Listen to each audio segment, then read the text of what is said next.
자, 비타샵 그린 스무디로 함께 하겠습니다. 네. 요즘에 그 체중 조절에 실패하시는 분들이 많이 계세요. 많이 계십니다. 네, 그렇습니다. 코로나 때문에 운동도 못하고 집에서 야식으로 스트레스 푸는 분들이 많은데 예전엔 제가 그걸 잘 느끼지 못했는데 밤에 배고픔, 이건 정말 감당이 안 됩니다.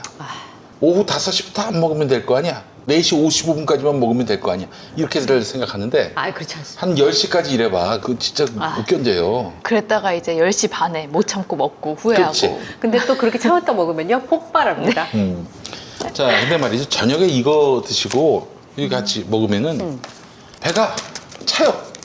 뭐 그런 새로운 게 음식들이 들어갈 수가 있더라고요. 없어. 그러면서 이 자체도 굉장히 다이어트에 도움을 드리는 거기 때문에 이건 정말 저녁에 아침, 점심은 권하지 않습니다. 저녁만 이걸로 한번 드셔보셔. 그 확실히 저녁만 잘 조절해도 체중에 그럼 하루 한 끼만 차이가 해도 많이 돼. 있습니다. 예. 예. 정말 착심하고 살을 빼야겠다. 결혼하려고 착심하려고 살을 뺐다. 제이모 씨라고 있는데 네. 그 양반은 결혼하려고 라고 해서는 이게 배우자가 있는가 보다. 배우자가 살 빼라고 이야기했나 보다 했는데 배우자를 구하기 위해서. 저희 사촌 오빠 그렇게 해서 결혼을 네. 했습니다. 그치? 다이어트. 예, 심지어 10살 어린. 아이고 세상에 그 오빠한테 이거 먹고 했다고 좀 얘기해 주시면 안 될까? 어차피 뻥인데 뭐. 연극 배우인데도요, 제가 살을 빼라고 했어요. 그래야 캐스팅이 된다, 오빠한테. 그랬더니 오빠 이렇게 얘기했습니다. 나는 살을 빼면 아프다고 했다. 그러니까 이 체중을 평생 유지해야 한다고 하더니 결혼을 해야겠나 보더라고요. 마흔이 훨씬 넘어서 살을 빼고 결혼했습니다. 네. 아주 어리신 그 그러니까 제이모 씨는 살을 뺐는데 이걸로 네. 얼마나 열심히 했는지 아침 저녁으로 이걸 먹었어요. 그럼 진짜 많이 빠지긴 하겠네요. 그죠? 그럼요. 그리고 또 운동도 했어. 운동까지 하면 금상첨화지 뭐. 그렇죠, 그렇죠. 근데 딴 거 할 거 없다. 네. 오로지 내가 한 끼 정도 이걸로 하겠다 하시는 분들에게도 굉장히 큰 효과가 있습니다. 있어요. 예, 그 저녁만 요구하면 친구가 드셔도. 15kg를 2달 만에 깼어요. 15kg.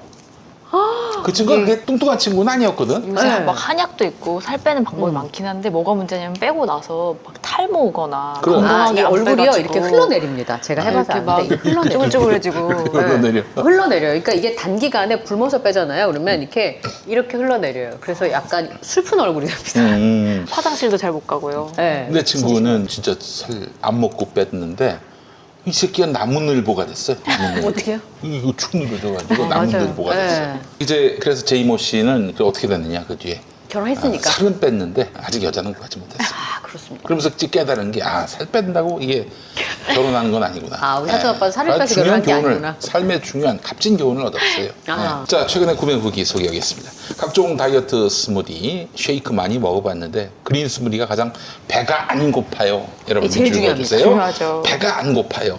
2주 만에 안 잠기던 옷이 다 잠깁니다. 어린 나이처럼 살이 쭉쭉 빠지지 않아서 고민이 많았는데 그렇습니다. 예. 이거 어린 시절엔 어떻게 살이 잘 빠졌나 몰라. 그때는 많이 먹어도 그렇게 많이 찌지도 않았어요. 지금에 비하면. 그렇습니다. 그렇죠. 예.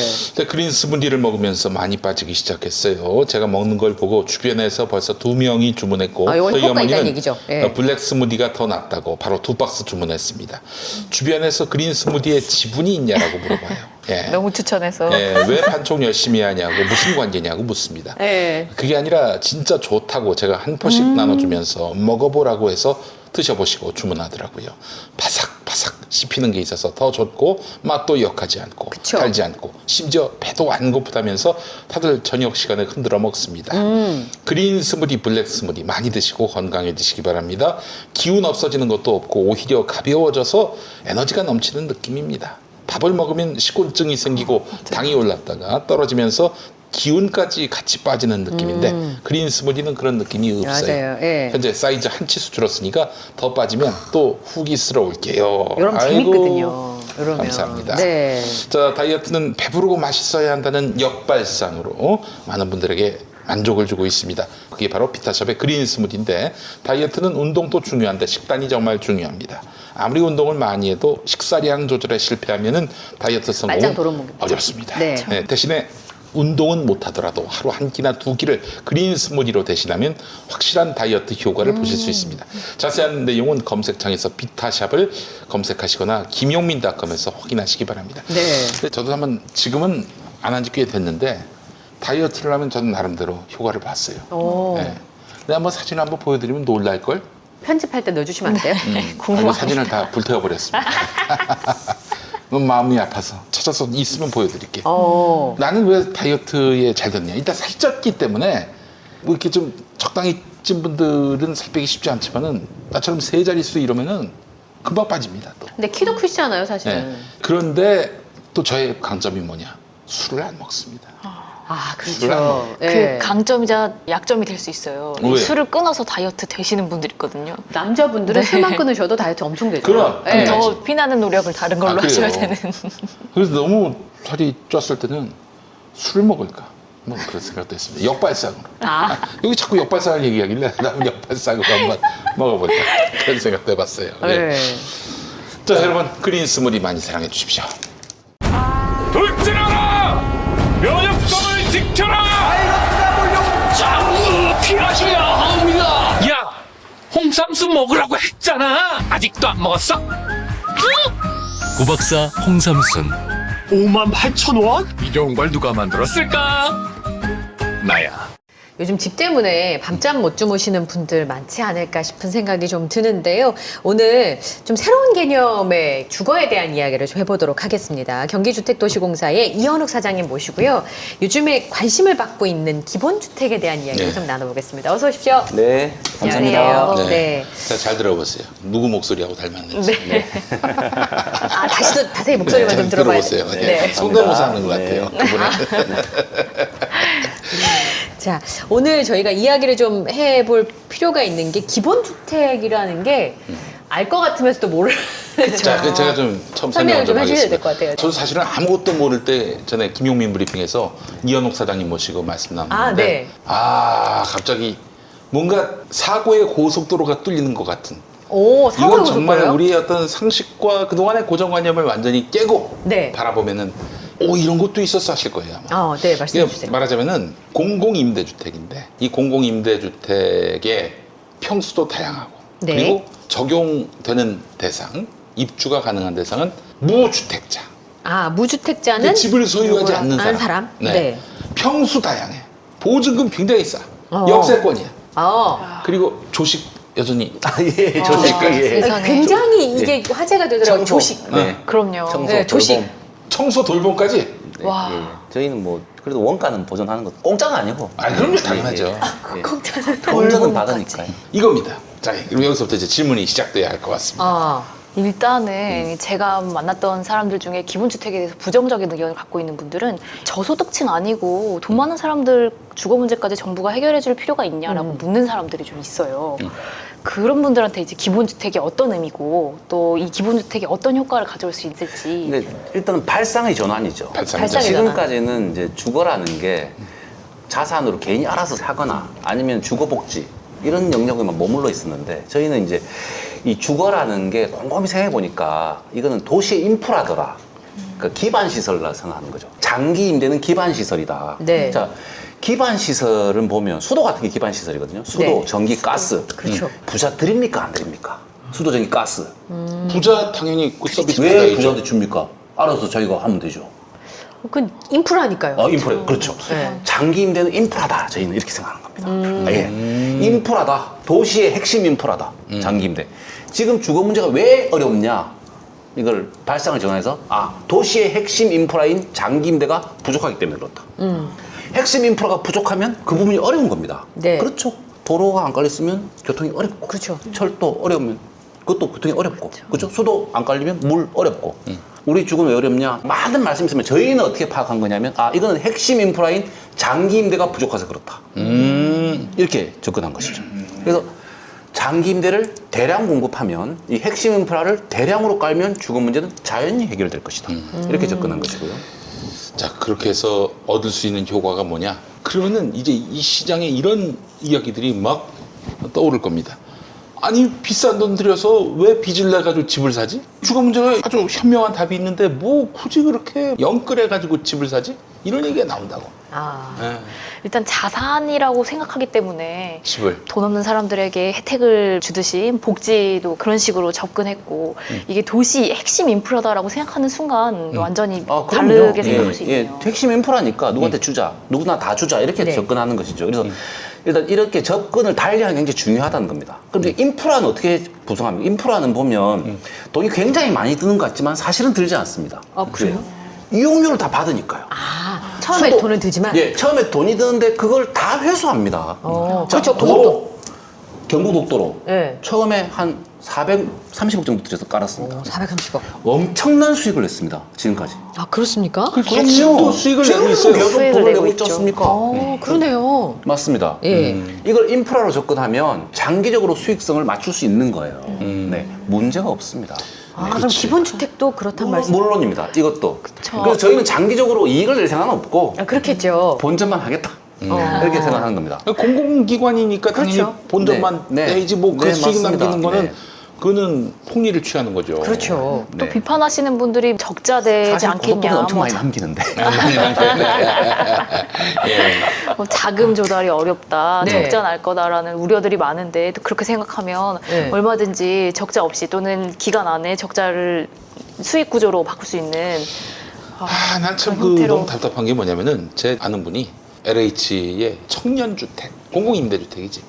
그거를 이제 만들려고 부지를 이제 선정을 했는데 주변 분들이 반대 장난 임대주택이라는 아닙니다. 이유만으로 이건 슬럼가다. 아니 청년들이 들어오는데 집값을 떨어뜨린다고 생각하고요. 도움이 안 될 거라고 아니 생각하시는 또 분들이 저 어려운 많더라고요. 분들이 임대주택 들어온다고 왜 거기가 슬럼가가 됩니까? 이거는 차별이고 네. 혐오예요. 이거는 예. 있을 수 일단 없는 공공임대주택에 대한 인식이 일단 가난한 사람들을 위한 주택이다라고 하면서 아이들 사이에서 몇 년 전에 휴거라는 말 유행했었잖아요. 휴먼시 아버지. 제가 네. 정말 충격받았던 건데 기본주택이 이 낙인을 넘어설 수 있어야 될 것 같아요. 네. 그래서 저희가 그래서 접근을 달리 하는 거죠. 기존의 방식은 분양을 많이 하거나 아니면 좀 어려운 분들 이렇게 해서 공공임대 네. 뭐 꼭 어려운 분만 가는 건 아닙니다만 네. 하여튼 약간 그런 사회적으로 조금 힘든 분들 그런 이미지가 있다 보니까 네. 이게 기피 시설화되는 측면이 있어요. 그래서 기피 시설이 되니까 많이 못 하는 겁니다. 게다가 또 적자도 나기도 하고 아, 네. 또 분양은 만약 많이 해도 네. 분양을 많이 해서 주관이 될 것 같지만 네.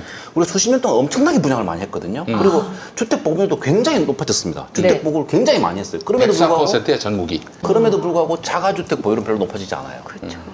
여전히 절반 정도는 세를 삽니다. 네. 그러니까 서울이. 사실은 주택을 굉장히 많이 공급했으면 다들 자가 보유를 할 수 있을 것 같지만 그쵸. 사실은 안 그런 거예요. 그러니까 집을 계속 유지하는 것도 쉽지가 않다는 겁니다. 분양을 한 번 봐도 자꾸 팔아야 되고 그런 사정이 여의치 않은 거죠. 많이 빚내서 사야 되고 예. 그러다 보니까 분양을 하면 10년 내에 그 분양주택의 절반 이상은 다주택자에게 간다는 통계가 있습니다. 아이고. 한 결국에는 사람이 여러 개를 가지고 예, 있으니까. 자꾸 이거 계속 유지하기 어려운 겁니다. 그러니까 집 없는 사람들을 위해서 만들어 가지고 분양했더니 이게 결국엔 다주택자의 손으로 들어간다. 아이고. 지금 분양이 구조에서는 주거 안정을 도움이 뭐 안 되는 건 아니지만 도움이 되는 정도가 그렇게 높지 않다는 것이죠. 그래서 자가주택 보유를 높이는 게 쉽지가 않은 겁니다. 그러면 우리는 일정 정도 사람들은 세 살 수밖에 없구나 이걸 알고 있는 거죠. 누구나 처음부터 집이 생기지는 않잖아요. 그렇죠. 세 사는 기간을 다 거치게 돼 있거든요. 네. 그러면 저희는 이 세 사는 기간 동안 정말 편하게 살 수 있게 해주는 게 중요하겠다. 원한다면 평생을 새를 살 수도 있는 거잖아요. 네, 그거는 뭐 본인 선택이신데 네. 세 사는 동안은 편하게 살다가 형편이 되면 집을 사시면 되죠. 네. 이러면 좋지 않습니까? 네. 그러면 집을 편하게 살 수 있기 때문에 집을 살 때도 좀 유리하게 살 수가 있을 겁니다. 자꾸 쫓겨나야 되는 불안에 시달리면 집을 살 때도 선택권이 사실은 제한이 별로 되는 없어요. 거니까. 저희는 3살 동안 편하게 사는 것이 집 살 때 집을 또 편하게 살 수 있는 그런 좋은 방법이 된다. 이렇게 보는 것이죠. 집 사려는 분들한테도 이게 굉장히 큰 복지네요. 아, 그럼요. 이 집 사려고 하는 사람도 내가 새 집이 편하게 있으니까, 네. 쫓겨나지 않는 새 집이 있으니까, 내가 사고 싶을 때 좋은 가격일 때 살 수 있는 거죠. 근데 자꾸 쫓겨날 것 같은 위협이 있으면, 그렇죠. 후득이 연끌하게 되는 거잖아요. 네. 당연합니다. 전세금 오르기 전에 차라리 그렇죠. 사겠다 하면서 연끌하고 전세를 매번 올려달라고 네. 하면 방법이 없는 거니까. 예, 이 세가 안정적이고 안 오른다. 네. 이거는 뭐 기껏해야 2년에 3% 정도밖에 안 오른다. 이렇게 하면 뭐 이게 불안하기 때문에 집을 빨리 사야 된다. 이런 거는 좀 적어질 거라는 그 거죠. 집주인이 공공기관이니까 예, 네. 공공기관이 뭐 이렇게 네. 돈 벌 마음을 갖고 있는 게 있기보다는 아니니까? 주거 안정을 위한 목적을 가진 데니까 폭리를 취할 수 없는 것이고 전 또 이게 마음에 들었던 게 평수가 다양하다. 다양하게. 네. 몇 평 있습니까? 저희 이제 26제곱미터부터 13평형인데 공급으로 예, 예, 치면 예. 26제곱미터, 44제곱미터, 네. 59, 어. 74, 84. 이 5개 일단 이야. 만들었습니다.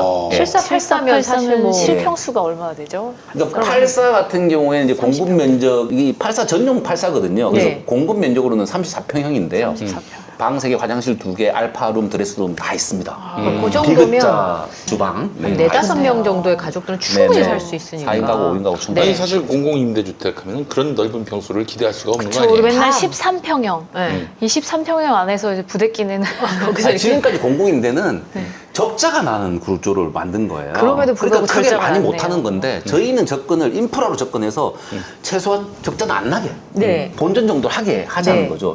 수돗물 생각해 보시면 수돗물 뭐 많이 쓴다고 해서 뭐 페널티가 있는 건 아니잖아요. 네. 그렇지. 내죠. 이거는 좀 넓은 거 쓰더라도 최소한 들어가는 비용만큼은 돈을 내니까 네. 무슨 문제가 있습니까? 84제곱미터 만약 들어간다 그러면 얼마입니까? 보증금 얼마예요? 월세 얼마예요? 지금 저희가 이제 이게 단지마다 다 달라져요. 아, 네. 그렇겠지요. 단지마다 위치마다. 다 달라지는데 네. 뭐 한 1,000세대를 공급한다고 했을 때 네. 경기도에서는 평당 땅값이 아무리 비싸도 2천만 원 넘지 않거든요. 새로 아. 이렇게 조성을 하면 네. 신도시 같은 경우에 과천 같은 데도 평당 2천만 원 넘지 않습니다. 그렇게 해서 역세권에 네. 핵심 요지에 이렇게 공급할 때 네. 저희가 월세를 63만 4천 원. 63만 원. 예, 아니 이렇게 싸요? 보증금은 근데 얼마나 내야 돼? 보증금 6,340만 원.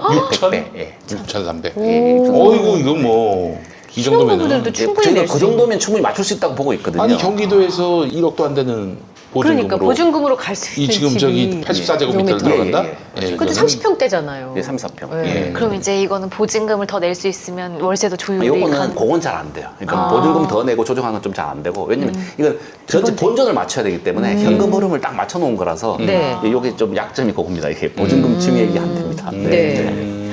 몇 년 얼마나 살 수 살 수 있나요? 있어요. 저희는 기본적으로 이제 30년 단위로 갱신하는 걸 생각하거든요. 갱신 영구야 영구. 예, 2년 단위로 이제 좀 올려요. 네. 그러니까 한 2년 단위로 3% 인상률 범위 내에서 올리고 30년 단위로는 조금 그때 한 판단을 해봐야 돼서 네. 그때까지 이게 임대료가 너무 비쌌을 수도 있고 너무 이제 저렴했을 수도 있고 네. 그러니까 저희는 본전을 하려는 구조다 보니까 30년 단위로 한번 체크를 해서 네. 조금 보증금과 임대를 조정하려고 생각하죠. 네. 어쨌든 뭐 예. 주변 시세에 비하면 정말 예, 대체로 뭐 지금 한 어마어마하게 반값이나 싼 이런 거예요. 정도로 시작합니다. 50% 정도밖에 안 된다는 대체로 말씀이죠, 한 반값으로 주변 시세에. 시작해가지고 네. 계속해서 또 일단 별로 안 오르니까 네. 아마 주변이 많이 오르면 더 차이가 날 수도 있는 거고. 네. 아, 역세권에다 반값에다가 그리고 나가라는 사람도 없고. 네. 네. 야, 이거 그러면 뭐 지금은 지어진 게 아니라 이제 예, 이제 시작하려고 하는 거죠. 시작하면은 네. 그러면 뭐 청약을 하듯이 그렇게 신청을 해야 되는 건지 아니면 다 지어지고 난 다음에 저희는 지금 이제 이건 뭐 다양한 방법이 있습니다만 대체로 이제 임대주택은 네. 저희가 입주하기 한 6개월 전쯤 이렇게 6개월 모집을 전. 하거든요. 아, 모집을요? 네. 그러니까 한 입주하기 6개월 전쯤 모집하는데 아직까지 이제 착공을 못했어요. 이제 네. 저희는 올해 착공을 해보는 게 저희 목적인 거죠. 아, 올해? 1년 동안 계속 많이 이제 떠들고 네. 그 사람들이 빨리 하면 좋겠다 이렇게 하시니까 이제 올해는 이제 착공을 한번 해보자. 네. 그래서 열심히 사업지를 지금 발굴하고 네. 이렇게 해서 올해 첫 삽 떠서 하면 뭐 그러니까 그럼 한 2년 좀 넘게 걸리니까요. 네. 네. 이렇게 보시면 야, 23년, 24년 초에 정도는 네. 23년 정도에는 아마 입주자를 모집할 수 있지 않을까 이렇게 기대를 하고 있는 것이고요. 2024년 초에는 이제 들어갈 수 저희 또 있도록 3기 신도시도 막 하고 있고 이래서 네. 그러면 거기는 한 2025년, 6년에 또 대량 공급도 할 수 있겠다 이런 생각을 하고 있고요. 예. 이게 전 이 부동산 대책에 모든 것이 다 담겨 있다고 생각을 해요. 투기 억제부터 시작해가지고 공공의 그런 임대 그리고 주택난 해결 이런 것들이 다 담겨 있는 대책이라고 보는 건데 이게 경기도만 하면은 지금 다 하시면 되죠. 아쉽습니다. 예, 사실 이게 처음에 말씀드렸지만 이거는 아주 단순한 발상의 전환을 한 겁니다. 장기 임대 주택이라는 것은 도시의 핵심 인프라다. 네. 딱 이렇게 보는 순간 네. 핵심 인프라를 유지하기 위해서 드는 비용은 이용자가 내고 네. 국가는 그걸 잘 유지하면서 뭐 특별히 돈 벌 생각 없으면 되는 거니까. 네. 그렇지. 그걸 원하는 사람한테 다 주겠다. 네. 무주택자 누구나 네. 수돗물 주듯이 준다. 돈 별로 안 든다. 이용료를 내니까.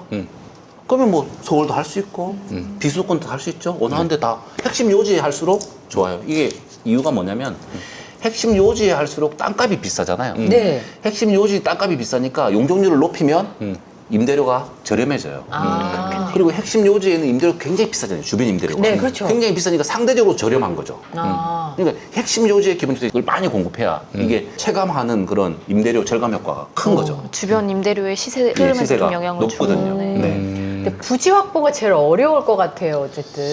그래서 일단은 이제 이런 신도시 지금 만들고 있으니까 네. 그 신도시 핵심 요지에는 뭐 고밀도로 해서 한번 대량으로 공급해보자. 먼저. 예, 이거고요. 저희는 경기도에서는 사실 필요한 저희가 가용할 수 있는 모든 부지를 다 조사를 했습니다.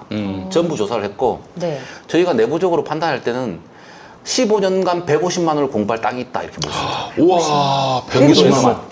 150만 지금까지 원. 150만 원 공급이 예, 있었던 적이 저희가 없죠. 판단할 때는 경기도에서 향후 15년간 150만 호의 기본주택, 물론 기본주택만은 아닌데요. 장기 공급임대를 네. 공부할 땅이 있다 이렇게 보고 있습니다. 보통 1년에 서울 같은 경우 4만 호 정도 공급을 하면 굉장히 공급량이 많다라고 판단을 하는 건데 150만 호면 거의 뭐 한 30년 정도 공급할 양인 거잖아요. 아니, 경기도는 아무래도 서울보다 훨씬 크니까요. 크기도 하고 예, 이제 그래도, 어쨌든 예. 땅값도 사실은 서울보다는 예, 좀 훨씬 저렴하기도 저렴한 데가 많습니다, 하고. 아직도. 예. 이거 뭐 제가 경기도에 아이디어 공모 때 한번 냈는데 킬 당했습니다만. 킬 당하셨습니까? 아, 근데 이제 현대 건축 기술로는요, 이론적으로는 300층도 얼마든지 만들 수 있어요. 김진애 의원이 그 얘기해 주시더라고요. 네네. 거기 건축학 박사. 그래서 제가 뭐 여러 차례 우리 사장님 계시는 데서 얘기했지만은 지금 경기도의 옥외, 지하가 아니라 옥외에 있는 전철역이 네. 100개가 넘습니다. 네. 엄청 많죠.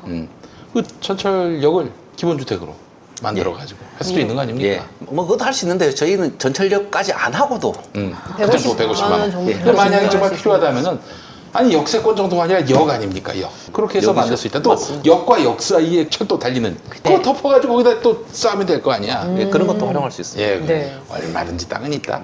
발상의 전환만 하면. 저 궁금한 게 인프라는 인프라인데 조식은 왜? 네, 정말 아, 이게 우리 어머니들이 아니, 그게 어머니들이 너무 너무 화제가 관심을 됐어요. 갖는 제가 분이에요. 조식 서비스가 있다는 고급 아파트 얘기를 들었는데 관리비가 아파트는 300만 원이라고. 300만 원이래요? 관리비 300만 원을 어머나. 내면은 조식을 먹을 수 있다. 저희가 이제 뭐 인프라 기초로 중요한데 인프라 플러스 서비스가 돼야죠.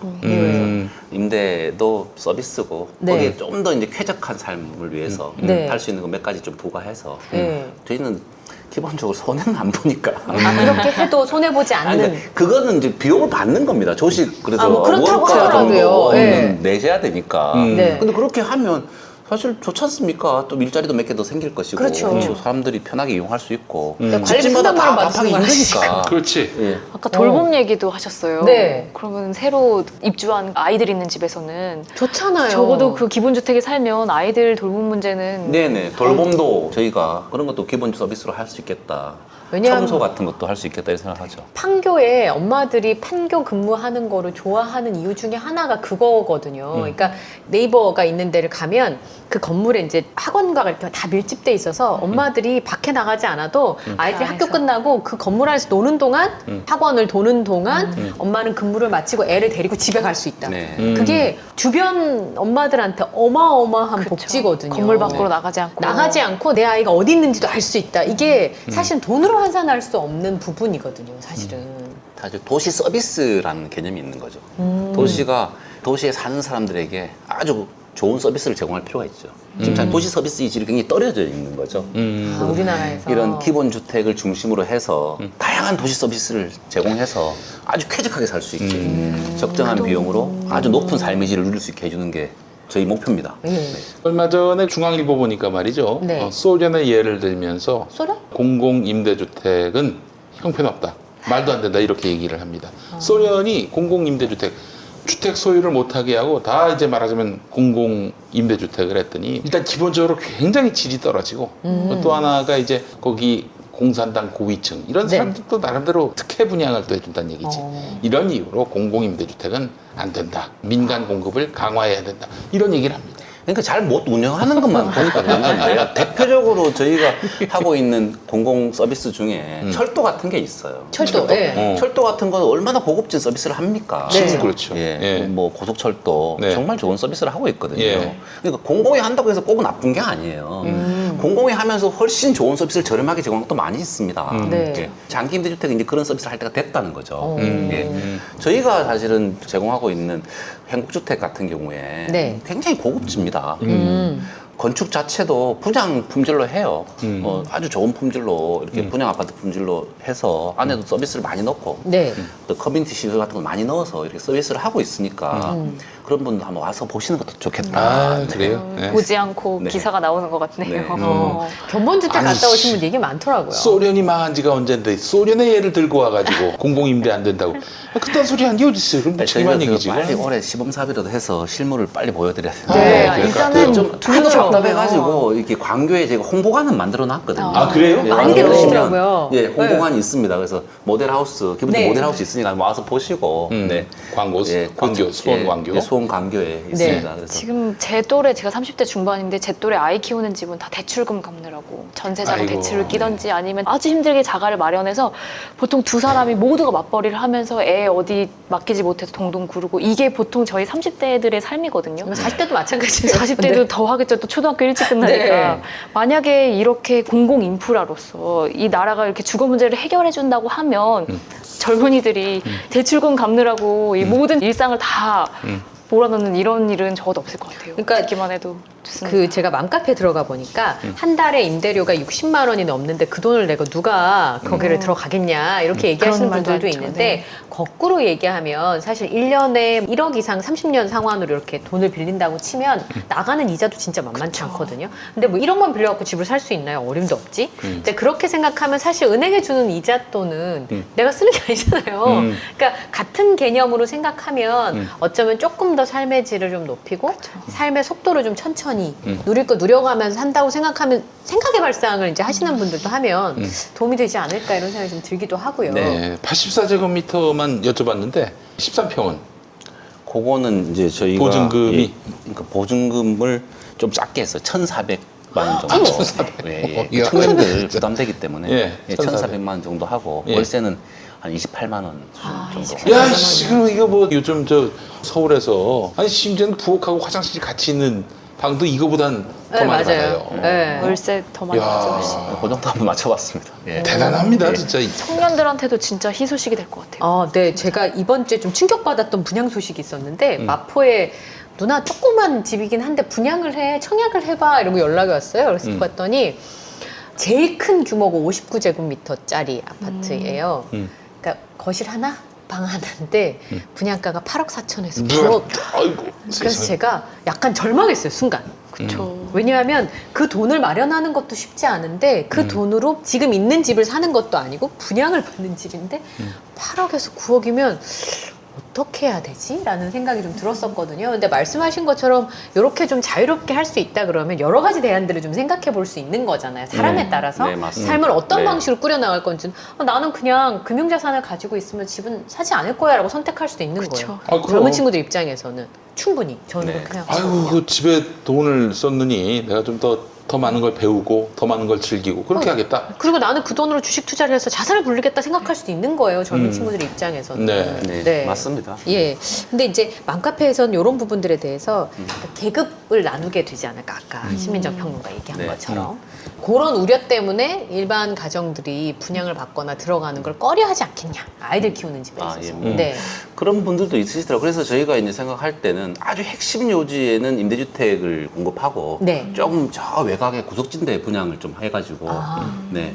새 사는 사람들이 더 좋은 곳에서 살게 하는 오히려. 오히려. 네네. 이게 오스트리아 같은 데서 그런 정책을 하거든요. 그래서 새 사는 사람들이 아주 핵심 요지에 살고 네. 좀 있는 분들은 저 구석에 살고 멀리서 이제 왔다 갔다 이렇게 하시게. 예. 그래서 그러면은 조금 이런 부분도 해소될 거고 제가 네. 또 무주택자 누구나 이렇게 얘기하는 게 좀 잘 사는 분들, 네. 특히 셀럽이나 이런 분들도 그렇지. 나는 뭐 집 가지고 싶지 않다. 예. 아니 월세 사시는 분들 많잖아요. 예. 이런 분들도. 그래서 셀럽도 좀 들어와서 있고 이렇게 그렇지. 되면 셀럽들이 들어와가지고 나는 집을 소유할 필요를 못 느낀다. 난 그래서 경기도 기본주택을 택했고 여기서 살겠다. 이런 사람들이 네. 계속 홍보무대에 나와가지고 얘기해 준다면은 임대 산다고 뭐 네. 저 사람들은 뭐가 모자란다. 이딴 소리 못 할 거란 말이지. 예. 그래서 일단 저희가 무주택자 누구나 이걸 굉장히 중요하게 말씀드리는 그런 거죠. 부분들 예. 때문에. 그렇지. 그렇게 되면 사회가 바뀌지 않을까, 그럼. 인식이 바뀌지 않을까 생각하는 겁니다. 경험해본 사람들은 찾을 수밖에 없고 추천할 수밖에 없는 서비스가 될 것 같아요. 네. 그리고 이제 부동산 때문에 좌절하는 젊은 세대들한테 어쩌면 노후를 가장 편안하게 보내고 이제는 이제 우리 젊음을 조금 누릴 수 있는 정책이 되지 않을까. 네. 저희는 뭐 월세가 부담된다고 하시는 분도 많이 얘기 들었는데요. 그 비교를 해보시라는 거죠. 비교를 이런 집을 샀을 때 내는 이자, 네. 또 이걸 만약 전세로 이런 집에 들어갔을 때 전세도 대출을 많이 받지 않습니까? 그렇지. 그렇죠. 예, 전세 대출 이자 이런 거하고 비교를 해보셔서 저는 사실 전세 대출 이자보다 저렴하면 이거 가지고 비싸다고 하면 안 되는 거라고 저는 생각합니다. 굉장히 후진 아파트일 것이다. 뭐 공공이 잘 만들어봐야 뭐 얼마나 잘 만들겠냐 이런 인식 때문에 그게 비싸다라고 얘기하는 것 같아요. 그럴 수도 그런데 모델하우스 있겠네요. 한번 갔다 와 보시고 네. 그런 얘기 하시면 좋겠어요. 네. 갔다 오신 분 제가 후기를 봤는데 견본주택 59제곱미터도 아이 하나랑 엄마 아빠 있는 네. 집은 충분히 살 수 있도록 그 안에 구조가 만들어졌대요. 아파트도 넓이도 되게 중요한데 공간을 어떻게 구성했느냐. 만드느냐가 여성들한테 굉장히 중요한 문제거든요. 그럼, 당연하지. 예, 네. 근데 다녀오신 분이 이제 그렇게 후기를 써놓으셨더라고요. 네. 그리고 한번 가봐 서로 이제 갔다 오신 분들끼리는 그런 얘기들을 많이 하고 있더라고요. 층간소음 문제나 이런 것들은 또 예, 저희 굉장히 특별히 배려를 하고 있습니다. 예, 층간 소음이라든지 누수라든지 이런 거는 특별히 배려를 해서 네. 예, 뭐 문제가 안 생기도록 그렇게 네. 그리고 뭐 하자 보수는 뭐 계속 끊임없이 저희가 이제 이걸 임대이기 때문에 계속 관리를 할 수밖에 해드립니다. 없는. 예, 그게 포함되어 있습니다. 네. 유지 보수하는 비용이 포함되어 있습니다. 이 월세. 네. 예. 민간에서는 뭐 이 엉망으로 아니 저희는 때가 뭐 있어서. 새집까지 관리해드리죠. 네. 깔끔하게 네, 새집까지 그렇습니다. 관리합니다. 그러면 네. 일단 뭐 적자다. 뭐 지금 있는 것도 적자나는데 무슨 또 돈을 쏟아붓냐라는 비판에 대해서는 정확하게 알고 있다면 할 수 없는 비판. 아, 예, 그렇지 않습니다. 저희는 딱 본전은 받기 때문에 어. 수돗물처럼 생각하시면 됩니다. 네. 수돗물 같이 그렇죠. 그거는 반복해서 말해요. 수돗물 적자 안 납니다. 네. LH가 분양을 이제 전 과정을 다 하잖아요. 이제 그러면서 내세우는 이유 중에 하나가 이 임대주택 같은 걸 하면 적자가 나기 때문에 분양 사업을 해서 그 부분을 메워야 된다. 큰 평수로. 네, 메워야 된다 이런 주장을 하는데 이렇게 관리를 하시면 지금 말씀하신 아, 것처럼. 그렇죠. 네. 그러면 굳이 돈 안 벌어도 되죠. 네. 그렇죠. 네. 어쨌든 뭐 운영하는 운영비 충분히 받을 수 네, 있다고 맞습니다. 하시니까 그런 부분들은 참 좋지 아 않을까요? 그래요. 그 셀럽들 많이 들어가면 돼. 유명한 가수, 네. 뭐 학자, 김용민 씨. 뭐 인텔리급 되는 분들도 그돈 많은 자산가들도 집을 왜 갖고 있습니까? 네. 이거 너무 좋은데 뭐 이웃들도 좋고. 네, 맞습니다. 네. 그렇게 가야지. 아니, 선택이 가능해야죠. 그럼. 뭐 집 가지고 싶은 분도 가지시고 네. 또 새 사는 것도 뭐 좋은 선택이 될 수 있게 그렇게 하자는 거죠. 자, 그런데 말이죠. 이제 우리 사회의 아주 핵심 기득권층 중에 하나가 바로 건설 자본입니다. 건설사들은 좋겠어요. 집을 많이 지으니까. 좋습니다. 근데 시행사들이 말이죠. 예. 이거 강력하게 반발할 것 같습니다. 시행사는 조금 그럴 수 있는데요. 사실은 저희는 이제 시행사한테도 잘 이렇게 설명을 할 수 있다고 생각합니다. 이거를 저희만 100% 하겠다는 건 아니다. 당신들도 한번 해봐라. 이런 이런 기본 같은 거 하면 주택을. 되지 않느냐. 아, 그 세를 받으면 되지 않냐? 아니, 그냥 이렇게 하지 해서 좋은 곳에 짓고 채산성 있고. 네, 하고 한 대신 한 이렇게 원가에 가깝게 이렇게 해가지고 한번 운영해봐라. 우리가 정해놓은 기준만 맞으면 뭐 민간이라고 못할 이유가 뭐 있냐. 사실은 공공에서 100%는 못해요. 이게 사회가 이게 활성화되고 잘 되려면은 민간에서 좀 들어와 줘야 되거든요. 그렇죠. 유럽에서 다 민간에서 많이 합니다. 그런. 다만 그 기준을 엄격히 지키게 하는 거죠. 네. 그 가이드라인을 잘 만들어서 그걸 지키면 네. 당신들한테도 뭐 이 시장이 열려 있다.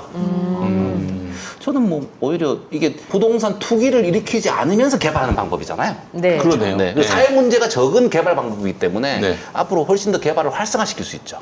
야, 이러다 사람들이 집 팔고 기본주택 들어가면은 부동산 시장 붕괴되는 거 아닙니까? 아니 뭐 붕괴는 안 되고요. 조금 더 안정이 되죠. 안정이 되는데 지금 사실 거품이 좀 많기 때문에 좀 꺼져야 너무 많이 되고요. 꺼요. 꺼지고 나서는 장기적으로 안정이 됩니다. 그래야 돼요. 이런 게 진짜. 좋은 겁니다. 네. 그래요. 그래서 저 부자들의 어떤 이 세제 완화를 통해서 어떻게 한번 좀 지지자를 더 끌어모으겠다. 이렇게 그러지 구상하는 않습니다. 게 이런 구상이 사실 중앙정치권의 구상이란 아주 말이에요. 구태합니다. 너무 부패하고 구태해요. 그 사실 진짜로 집이 필요한 사람들한테 그거하고는 전혀 상관- 혜택이 없는. 그건 너무 상관이 네, 없어요, 네. 사실은. 그 세금 완화 시켜주는 게 대체 나랑 무슨 상관인지 하는 분들이 우리나라 국민 중에 더 많습니다, 사실. 그렇죠. 왜냐하면 그 네. 종부세를 내려면 네. 집이 있어야 최소 하고 9억, 뭐 9억이 넘어야 되는 거니까 최소 뭐 팔리는 금액은 10억이 넘어가는 아파트들이잖아요. 그 종부세 완화하는 거 이런 걸로는 뭐 네. 그 보유세는 완화하면 안 되죠. 보유세는 강화하고.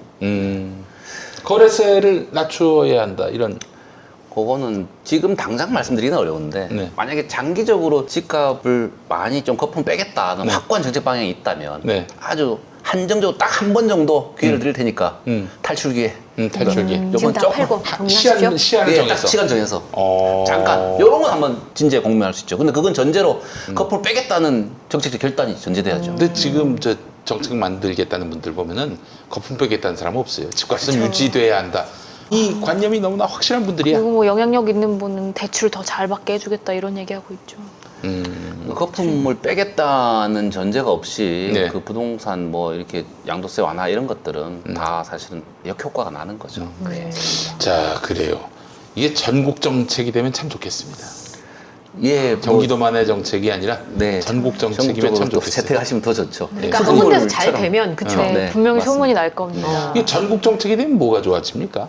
뭐 전국이 주거가 다 안정되는 거죠. 그렇죠. 근데 지역은 지금 특히 그 수도권 아닌 지역은 뭐 슬럼화가 돼가고 있다. 맞아요. 아파트가 분양이 돼도 미분양되는 곳도 굉장히 많고.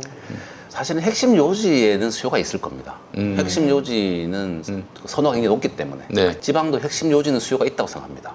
분양가도 사실 지방도 굉장히 비싸거든요. 그래서 저는 핵심 요지에 기본주택 공급하는 것은 항상 수요가 있을 거다. 도시 인프라도 중요한 기능을 할 거다. 이런 생각을 하고 있는 거고 예. 비수도권에 대해서는 지역 국토 균형 발전 관점에서 네. 획기적인 새로운 접근을 해야죠. 네. 뭐 고민은 많이 합니다만 여기서 말씀드리면 좀 적절하지 않은 것 같습니다. 네, 네, 그래요. 아직까지 결정이 나지 않아서. 네, 왜냐하면 최근에 제가 사는 동네가 집값이 3배가 올랐어요. 3배. 네. 왜냐하면 제가 이제 한동안 아파트를 살려고 돌아다녔으니까 대충 가격을 아는데 하필 또 어제 제가 검색을 해서 들어가 보니까 그래서 고민을 했어요. 오른 것도 놀랍긴 한데 그러면 내가 사는 동네에 사람들이 3배나 많이 늘어난 건가? 아니 그렇지 않으면 사람들이 갑자기 돈이 3배나 더 많아진 걸까? 달라진 게 아무것도 없고 제 생활은 비슷하거든요. 근데 물론 저는 새로 살고 있지만 저렇게 갑자기 집값이 오르는 건 도대체 어떻게 이해를 해야 되는 건가? 제가 군데군데 뵙는 분마다 그걸 물어보고 있어요. 어떻게 몇 년 만에 3배가 오를 수가 있을까? 이게 좀 비정상적이긴 해요. 근데 하여튼 이 정책 기조가 오른 집값은 안 떨어뜨린다. 아니요, 좀 빼줘야죠. 그거 어떻게 살아요? 뭐 빠질래 빠질 수가 없는 거예요. 정말 사는 사람들이 있는지 제 주변에 별로 없어서 제 주변 신혼부부들은 다 빠듯하게 살고 있어서 그러니까요. 그러니까 집값을 좀 내려주시면 대출을 안 해도 살 수 있도록 좀 또 내려주시면 집값을 내리게 되면은 또 이게 사실 선거 전략상 사실 쉽진 않은 선택이에요. 그래서 저는 이 기본주택 정책이 이 주택시장 안정화, 가격 안정화에 명의학이 되지 않겠는가 생각이 듭니다. 명의. 서서히 바람을 뺄 수 있는 방법일 거라고 그렇지. 보시는 아니 거죠? 집을 소유하는 게 살기 위해 소유하는 게 아니라 이걸 갖고 자산 증식의 수단으로 삼아가지고 결국 누군가의 고열을 빠는 거 아닙니까? 일단 젊은 세대한테 다른 삶의 가능성을 제시하는 정책이 될 수 있을 것 같아요. 부동산 정의적 측면에서 봤을 때 네. 기본주택이 갖는 의미도 한번 좀 얘기해 주시죠. 기본주택은 이제 남기지 않는다 게 굉장히 중요하죠. 남기지 않는다. 그래서 이게 부동산 가지고 돈 벌지 않는 모델인 거죠. 사실 지대를 추구하지 않습니다. 이게 핵심이죠. 지금 전체적으로 우리나라 GDP에서 지대가 한 20%, 많게는 25% 정도 차지합니다. 사실 땅 주인분들 뭐 들으시면 조금 섭섭하실지 모르겠는데 건물주 땅 주인분들 뭐 혁신을 하시는 게 아닙니다.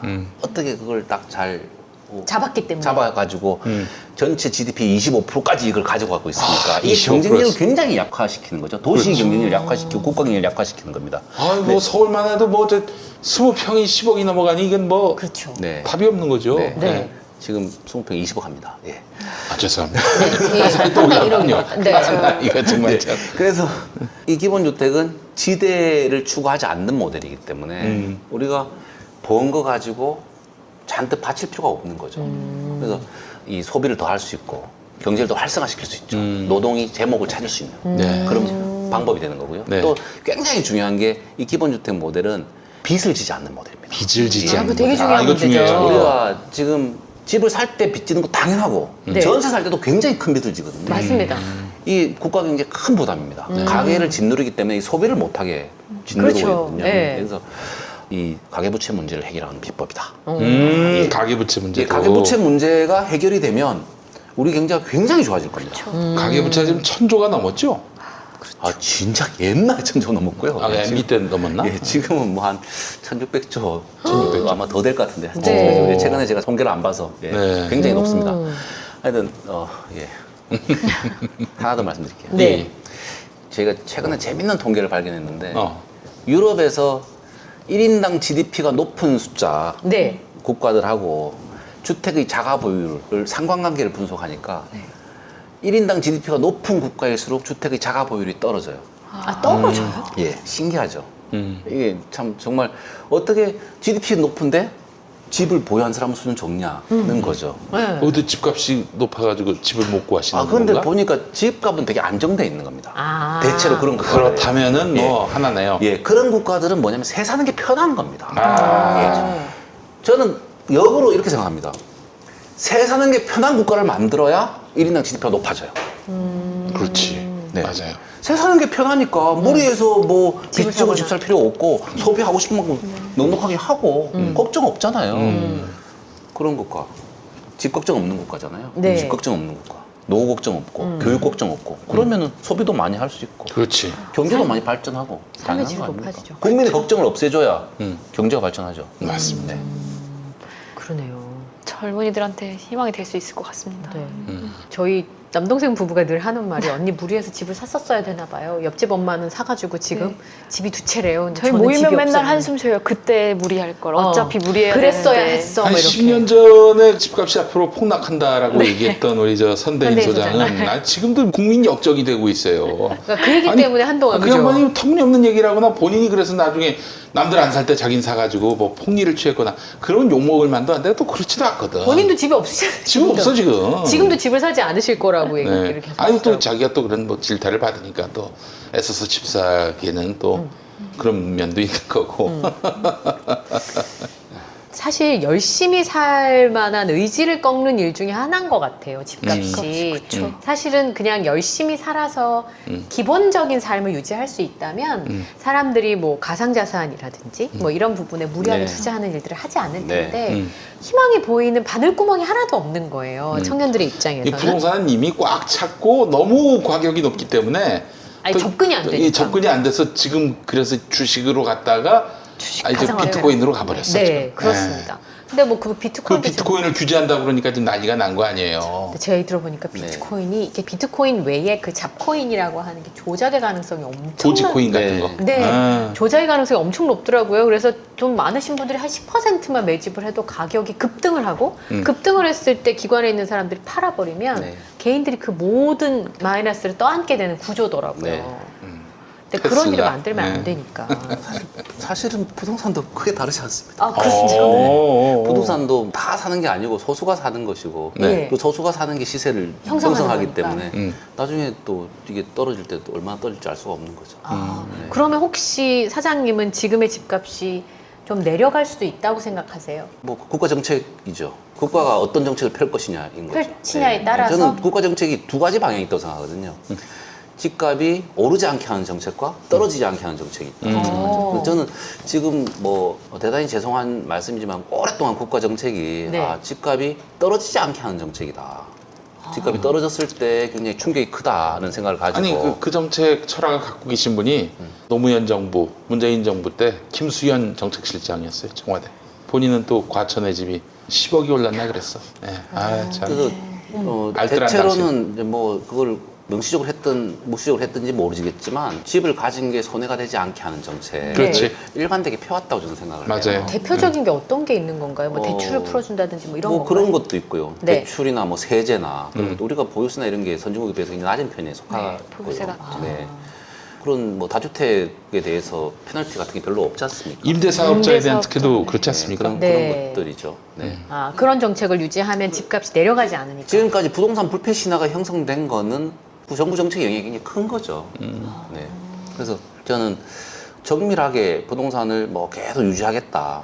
아니면 뭐 계속 조금만 떨어뜨리겠다. 뭐 이런 것들은 현실적으로 좀 어렵지 않겠나. 그런 정도의 정책을 구사하는 것은 거의 불가능하다. 이렇게 생각을 하고 있고요. 딱 두 가지 정책인데 떨어지지 않게 하거나 오르지 않게 하거나. 결단의 문제다. 네. 근데 이제 결단은 지금 이 안정화가 되려면 지금은 거품이 많이 있다는 건데 제가 왜 거품이 많다고 말씀을 드리냐면 평범한 사람들이 열심히 돈 벌어서 살 수 없는 가격이거든요. 그렇지. 그건 정답이죠. 네. 맞아요. 예, 그런 거 거품이죠. 평범한 사람들이 열심히 돈 벌어서 살 수 없으니까 네. 직장 생활 하는데도 네. 좋은 직장 다니는데도 그렇죠. 열심히 돈 벌어서 살 수 없으니까 네. 그건 거품이란 말이에요. 그럼 거품일 때는 안정이 안 됩니다. 네. 거품이 어떻게 안정이 됩니까? 그렇겠죠. 그러니까 거품이 꺼져야 안정이 되거든요. 그러니까 지금은 정책 방향은 명확히 하나밖에 없죠. 거품을 꺼트리고 해서 안정시키는 거. 이렇게 될 수밖에 없는 거죠. 지금 상태에서 안정이라는 게 불가능한 거거든요. 아, 지금 상태에서는. 네, 지금은 그 불안함을 감당할 수가 없죠. 네. 그렇군요. 기본주택이 저는 아무리 계산을 해봤는데 기본주택이 답인 것 같아요. 장기적으로는 기본주택이 모든 걸 이깁니다. 모든 걸 이겨요. 예. 기본주택이 핵심 요지의 시세 절반의 임대주택. 내가 빚내서 집 사는 것보다 내는 이자보다 더 싸고 전세 자금 대출 받았을 때 이자 정도 그보다 좀 더 싼 그런 임대주택이 계속 있으면 네. 뭐 이게 강력한 선택권을 보장하지 않습니까? 줄기찬 장기적인 공급이 전제인데요. 그렇죠. 그렇게 된다면은 진짜 이 기본주택을 이길 수 있는 방법이 없어. 분양으로는. 그렇죠. 그래서 사실은 그동안 우리 이현욱 사장님한테 말씀을 듣고 여러 반대 논리들을 다 들여다봤는데 없어요. 이렇다 할 그러다 반론 반론이 딱 하나 이제 나온 게 이제 소련 그게 소련이. 하면서 부실 주택이 공급될 가능성. 네. 뭐 그 가능성을 뭐 누가 시행하느냐에 따라서 네. 또 네. 그럴 수도 있겠지만은 그러나 지금 이거에 명운을 건 그렇지 그런 않습니다. 공사가 아니. 추진한다면은 그런 얘기가 아니, 다르죠. 제가 어제 저기 그 강남에 네. 고급 아파트 모델하우스 보고 왔습니다. 아, 네. 그건 뭐 돈 조금만 더 들이면 되더만요. 그렇지. 그래서 원가 뭐- 계산해보니까 저희야 뭐 거긴 봐도 잘 뭐 모르니까. 크게 많이 들지 않아요. 그러니까 기존의 아파트보다 한 30% 정도 더 들이면 정말 지금 평당 5,500에 분양하는 아파트 퀄리티 나옵니다. 이름도 멜랑콜리하게 지어야 돼요. 아, 그렇죠. 멜랑콜리하게 네, 지어야 돼요. 바라보기 힘들게. 네, 멜랑콜리하게 지어야지. 이름도 뭐 다 단지마다 다르게 지으려고요. 아, 좋습니다. 전부 그래요. 다 그냥 모르게. 예, 약간 단지마다 다 이태리어 다르게. 이런 느낌. 예, 그렇지. 예, 예, 뭐, 네. 예. 있잖아요. 뭐 이렇게 무슨 시티도 있고, 네, 그렇지. 뭐 무슨 강변이면 뭐 레이 다 들어가고 네, 그렇지. 무슨 채 뭐 이런 거요? 예, 네. 뭐 모르게 뭐 센트럴 짓는 거죠. 파크 예. 뭐 다 있죠. 그렇지. 각 나라의 그 언어를 이렇게 뭐 슈퍼 하이 뭐 이런 거 넣는다. 그런 식으로 막 넣어가지고 그죠. 예. 저희도 막 그렇게 해서 그냥 입주민들한테 공부해서 막 지으려고요. 좋네. 그것도 좋은 방법이네요. 근데 정책이라는 게 제가 이제 그냥 지켜만 본 입장에서는 어느 한 군데에서 좀 새로운 거를 하면 지자체 선거를 매번 하기 때문에 안 따라갈 수가 없더라고요. 예전에 그 100원 택시 뭐 이런 거 있잖아요.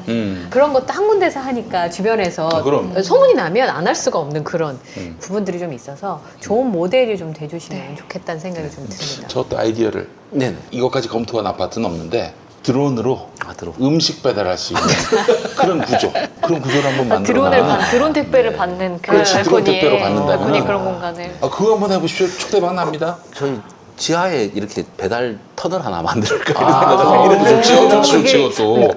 그래서 아예 그냥 택배만을 보낼 수 있는 엘리베이터, 작은 엘리베이터 그렇죠. 이런 것도 생각이나. 어떨까 싶습니다. 예. 그러니까 그렇게 고급적으로 지으면 아까 말씀드린 계층 분화라든지 뭐 계층 위화감이라든지 그렇지. 이런 얘기는 안 나오겠네요. 예.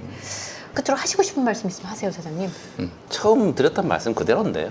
이제 생각을 좀 전환해서 살고 싶은 분은 사시지만 많은 분은 새 살고 있잖아요. 그렇지. 이 새 사는 분들한테 우리가 장기 임대주택을 기본 인프라로 기본 인프라로 도시 서비스로 한번 제공해 보자. 공기처럼, 예. 수도처럼, 전기처럼, 전기처럼, 가스처럼 발상의 전환을 해서 제공해 네. 보자. 충분히 할 수 있습니다. 네. 아니 의식주를 국가가 보장해 줘야 됩니다. 근데 지금 뭐 의는 뭐 그렇다 치고 식은 뭐 무상급식 많이 나아졌어요. 네. 예전에 비하면. 주는 뭐 대책이 없었어요. 네. 이제 드디어 이 주 단계까지 왔어요. 네. 저는 나중에 무상 의료도 해야 된다고 생각합니다. 아, 예, 그건 할수 무상 있습니다. 의료. 예, 그거 할 수 있습니다. 마을에 그 동네마다 옷을 쫙 놓고 네. 빌려갈 수 있게끔. 오. 네. 그냥 반스만 입으면 되는 그런 방법으로 네. 반스까지 제공해 줄 수는 좀 없으니까 친환경적으로 이렇게 친환경적으로 좋습니다. 그래야 또 뭐 하여튼 뭐 더 도움이 되게끔. 네. 네. 이 정치가 종합예술이라고 하는데 그런 부분들을 좀 실현시켜 주셨으면 좋겠다는 생각이 들고요. 오늘 기본주택에 대해서 전혀 몰랐던 사실들에 대해서 굉장히 많이 알게 됐습니다. 물론 선택은 시민들이나 소비자의 몫이긴 하지만 그런 대안을 공공에서도 제시할 수 있다는 게 오늘 인상적이었던 것 같아요. 오늘 경기주택도시공사의 이현욱 사장님과 함께 기본주택에 대한 이야기를 나눠봤습니다. 오늘 나와주셔서 감사하고 네. 다음에 또 뵙겠습니다. 감사합니다. 감사합니다. 아이고. 길